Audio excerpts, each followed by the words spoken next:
नमस्कार, मैं हूं आपके साथ अनुष्का और आप देख रहे हैं लल्लू लाल न्यूज।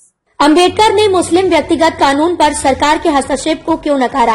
ब्रिटिश साम्राज्य की फूट डालो और राज करो नीति भारत में ब्रिटिश शासन को बनाए रखने का एक महत्वपूर्ण हिस्सा थी।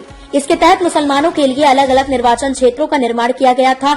यह प्रणाली 1909 में लागू की गई थी और 1916 में कांग्रेस ने मुस्लिम समर्थन के लिए इसे स्वीकार किया, जिसे लखनऊ पैक्ट के नाम से जाना जाता है। 1932 का सांप्रदायिक पुरस्कार अलग अलग निर्वाचन प्रणाली और आरक्षण की दिशा में रास्ता साफ कर गया। यह व्यवस्था 1935 के गवर्नमेंट इंडिया एक्ट का हिस्सा बनी। यह सवाल संविधान सभा के सामने भी उठाया गया था। संविधान निर्माताओं को अतीत के कटु अनुभवों से अच्छा सबक मिल चुका था। उन्होंने अलग अलग निर्वाचन क्षेत्रों और राजनीतिक आरक्षण की प्रणाली को समाप्त कर दिया, सभी वयस्कों को मतदान का अधिकार दिया और संदेश स्पष्ट किया कि एक धर्मनिरपेक्ष लोकतंत्र में सभी नागरिक समान होंगे और सांप्रदायिकता का कोई स्थान नहीं होगा। 75वें संविधान दिवस के अवसर पर आइए संविधान सभा की कार्यवाही के कुछ अंश पढ़ते हैं।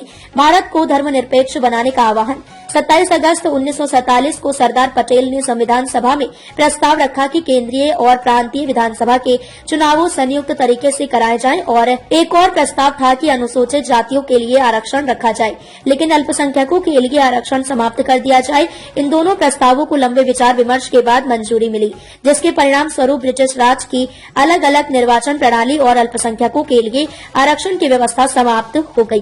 धार्मिक हस्तक्षेप गलत है।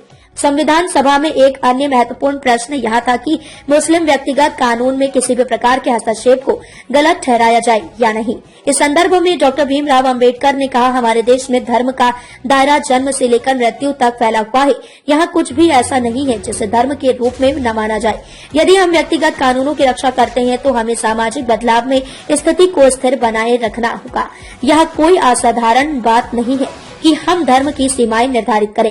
व्यक्तिगत कानूनों पर सरकारी हस्तक्षेप की आवश्यकता। अंबेडकर ने कहा कि निजी कानूनों पर सरकार के हस्तक्षेप को नकारा नहीं किया जा सकता। उन्होंने यह भी कहा कि धर्म को सभी पहलुओं पर नियंत्रण देना सही नहीं है।